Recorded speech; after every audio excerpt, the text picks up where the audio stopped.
Hello everyone, this is Deepshika and today we are going to continue the second chapter of Moments book of class 9th, The Adventure of Toto by Ruskin Bond.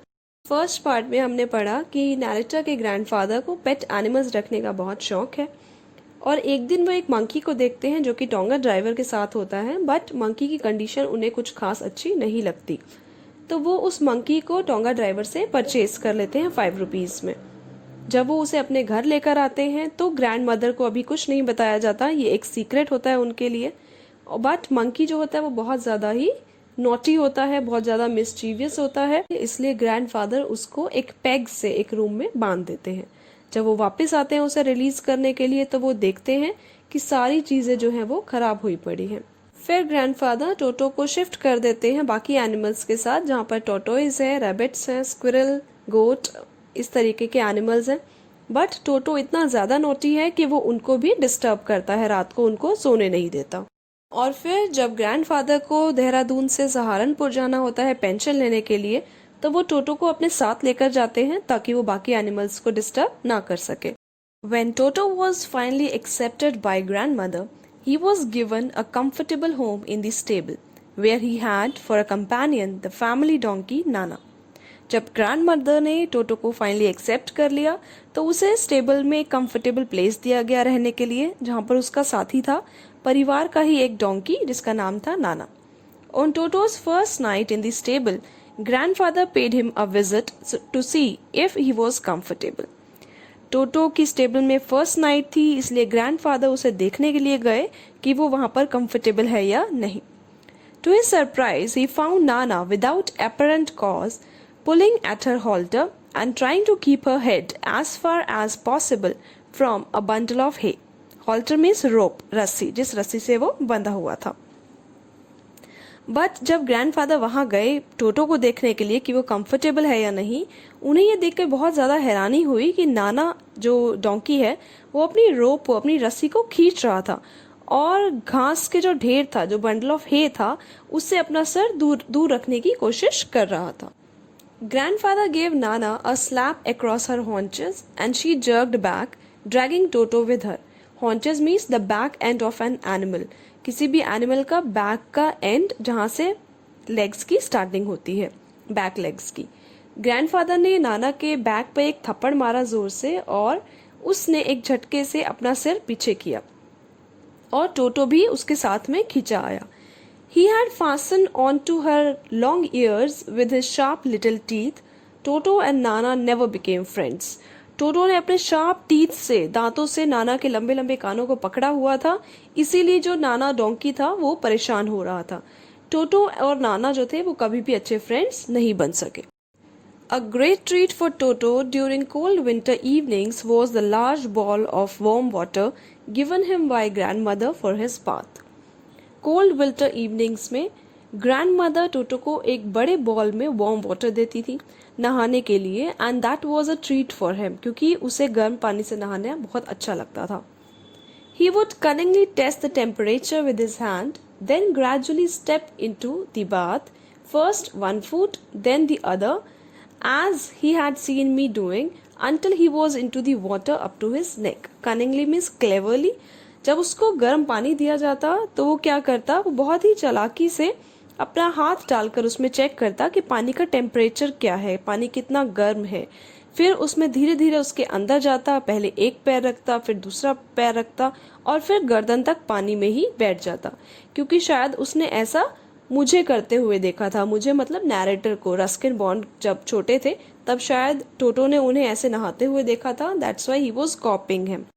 Once comfortable, he would take the soap in his hands or feet and rub himself all over. जब वो उसमें comfortably बैठ जाता तो वो अपने हाथ और पैर पर साबुन लेता और पूरी बॉडी पर मलने लगता। When the water became cold, he would get out and run as quickly as he could to the kitchen fire in order to dry himself.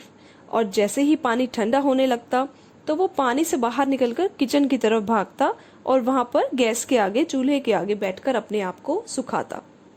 If anyone laughed at him during this performance, Toto's feelings would be hurt and he would refuse to go on with his bath.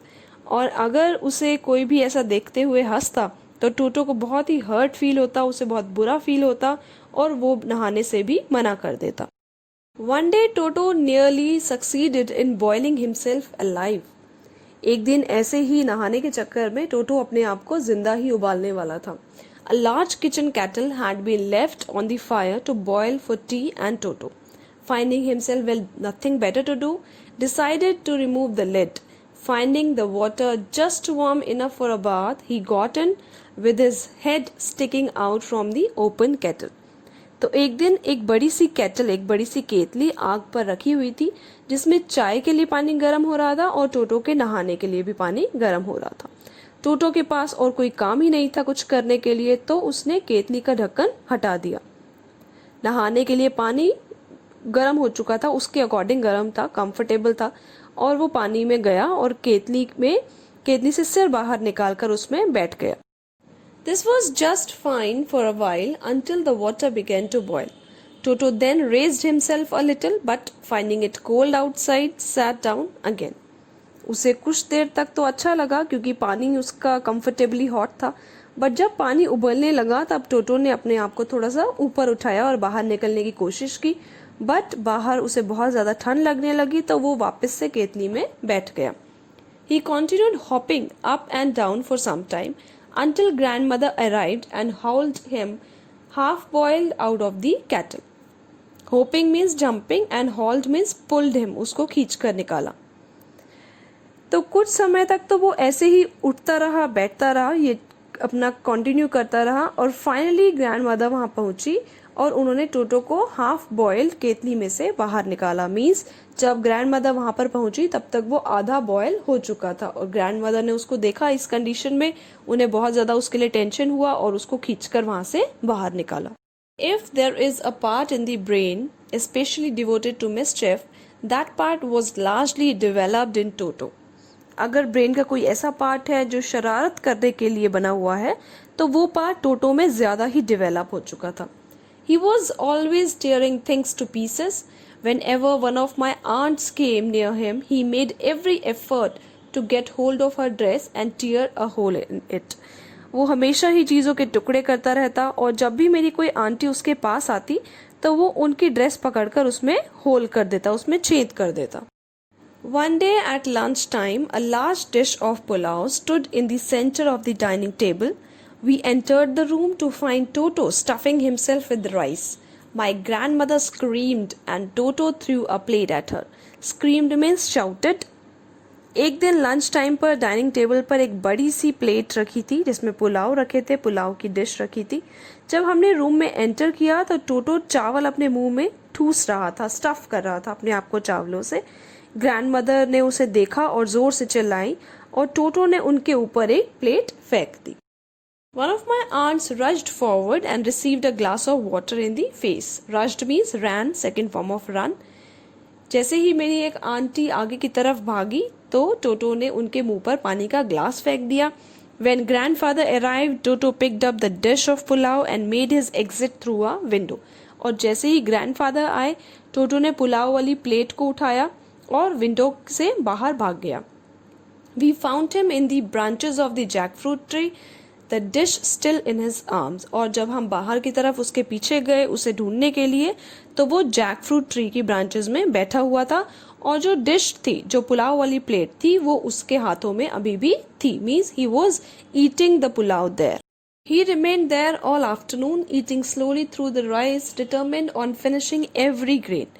वो पूरा afternoon वही रहा पेड़ में और चावलों को धीरे धीरे खाता रहा। And he was determine on finishing every grain, वो एक एक दाना खत्म करने पर लगा हुआ था।